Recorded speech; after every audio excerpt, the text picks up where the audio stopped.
सावित्री 2 बेटों की माँ थी। उसे इस बात पर बड़ा घमंड था। वो मानती थी कि बेटे घर की शान होते हैं। ये ले सावित्री, मिठाई खा, मेरे यहाँ पोती पैदा हुई है। ये सुनते ही सावित्री मुंह बना के कहती है, अरे तू तो लुट गई, बर्बाद हो गई, तेरे यहाँ लड़की पैदा हो गई। अरे तू ऐसा क्यों कह रही है? मैं तो बहुत खुश हूँ।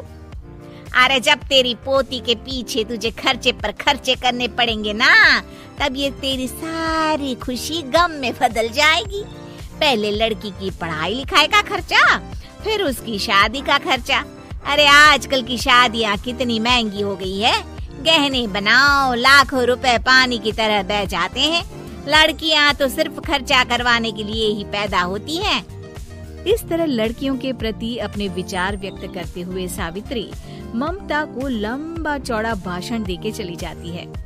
अब तो आप लोग इस कहानी में सावित्री देवी का पात्र अच्छी तरह समझ ही गए होंगे। कुछ समय बाद सावित्री की बड़ी बहू भी एक लड़की को जन्म देती है। फिर क्या था, सावित्री पूरा आसमान सर पर उठा लेती है। हे भगवान, ये तू मुझसे किस जन्म का बदला ले रहा है? अरे मैं तो मंदिर में रोज आकर तुझसे कहती तो थी कि मुझे एक पोता चाहिए, और तूने मुझे पोती दे दी। इतनी मिठाइयाँ और प्रसाद चढ़ाने का क्या फायदा हुआ? तभी सावित्री की बहू निशा कहती है, क्या माँ जी, आप भी इतनी सी बात पर नाराज हो गई हैं? देखिए तो आपकी पोती कितनी सुंदर है, बिल्कुल आप पर गई है। अरे चुप कर, तुझे 9 महीने इतने महंगे महंगे काजू बादाम फल फ्रूट खिलाने का फायदा क्या हुआ? मेरे तो सारे पैसे बर्बाद हो गए। ये सुन सावित्री का बड़ा बेटा अजय कहता है, माँ, तुम सिर्फ नाम के लिए 2020 में रहती हो। असल में तुम्हारा दिमाग सैकड़ों साल पुरानी सोच रखता है। आज के जमाने में लड़का और लड़की में कौन फर्क करता है? मैं तो बहुत खुश हूँ कि भगवान ने मुझे लक्ष्मी के रूप में बेटी दी है। लेकिन सावित्री पर अजय की बातों का कोई असर नहीं होता। नालायक, अपनी पत्नी की जबान बोल रहा है। मेरा बड़ा बेटा तो हाथ से गया। लेकिन सावित्री देवी हार मानने वाली नहीं थी। वो पोते की चाह में अपने छोटे बेटे विजय की शादी करवा देती है। कुछ समय बाद आखिरकार वो दिन आ ही जाता है जब सावित्री की छोटी बहू गर्भवती हो जाती है। सावित्री इतनी खुश हो जाती है कि वो बच्चे के जन्म से पहले ही सारे मोहल्ले में ढिंढोरा पीटने लगती है। ये क्या सावित्री, तू तो पोते के जन्म से पहले ही मिठाई बांट रही है। पहले पोता पैदा तो होने दे, और फिर क्या पता अगर पोते की जगह पोती पैदा हो गई तो। ये सुन सावित्री चिढ़ जाती है। अरे अपनी काली जबान मत चला, मेरी मिठाई खा के मेरा ही बुरा सोच रही है। बड़ी आई, ला मेरी मिठाई वापस कर। देख लेना, इस बार मेरे यहाँ पोता पैदा होगा, पोता। लेकिन ठीक इसका उल्टा होता है। सावित्री की छोटी बहू भी एक लड़की को जन्म देती है। सावित्री फिर से रोना धोना शुरू कर देती है और अपनी छोटी बहू को कोसते हुए भला बुरा कहने लगती है। देखते ही देखते ये सावित्री की रोज की आदत हो जाती है। एक दिन उसकी इस आदत से परेशान होकर विजय अपने भाई अजय से कहता है, भैया, माँ खुद एक औरत होकर हमारी बेटियों को पसंद नहीं करती, उल्टा उन्हें रोज कोसती रहती है। मुझे माँ की यह आदत बिल्कुल पसंद नहीं आती।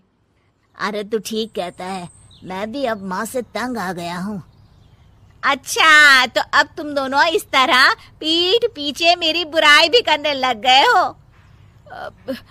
नहीं माँ, हम चाहते हैं कि घर में शांति बनी रहे। हमें हमारी बेटियाँ बहुत प्यारी है। मैं नहीं चाहता कि वह तुम्हारे ताने सुन सुन कर बड़ी हो, और इसीलिए हम दोनों ये घर छोड़कर चले जाएंगे। हाँ माँ, मैं भैया की बात से सहमत हूँ। जब तुम इस घर में अकेली रहोगी तब तुम्हें अपनों की कीमत का एहसास होगा। अपने दोनों बेटों के मुंह से अपनी माँ के लिए इतने कठोर शब्द सुन सावित्री भावुक और रुआंसी होकर कहती है, क्या सच में तुम दोनों मुझे इस घर में अकेली छोड़कर चले जाओगे? हाँ माँ। हाँ माँ, अब पानी सर के ऊपर जा चुका है। मैं तुम दोनों के बिना नहीं रह सकती। अपनी सास के आंसू देख अजय और विजय की पत्नी अपने पतियों से लड़ पड़ती है। अरे जिसे जाना है वो जाए, मैं माँ जी को छोड़कर कहीं नहीं जाने वाली। भाभी, आप ये क्या कह रही हैं? वही जो तुम सुन रहे हो, दीदी बिल्कुल सही कह रही है। हम बेटियों के संस्कार हमें सिखाते हैं कि सास माँ समान नहीं बल्कि माँ ही होती है और उस माँ की जिंदगी भर सेवा की जाती है। बेटे अपना फर्ज भूल सकते हैं, लेकिन बेटियां नहीं। आप दोनों शौक से जा सकते हैं। माँ जी, हम दोनों के रहते आपको किसी बात की फिक्र करने की जरूरत नहीं। फिर क्या था, सावित्री के ऊपर छाए बेटों के घमंड के बादल उसकी बेटी स्वरूप बहुओं के तेज के आगे आंसू के रूप में परिवर्तित होकर सावित्री की आंखों से बहने लगते हैं और वो उन दोनों को गले लगा लेती है। मैं जिंदगी भर बेटियों को कोसती रही, लेकिन आज तुम दोनों को देख मुझे समझ आ गया कि बड़े अभागे होते हैं वो लोग जिनके घर बेटियां नहीं होती।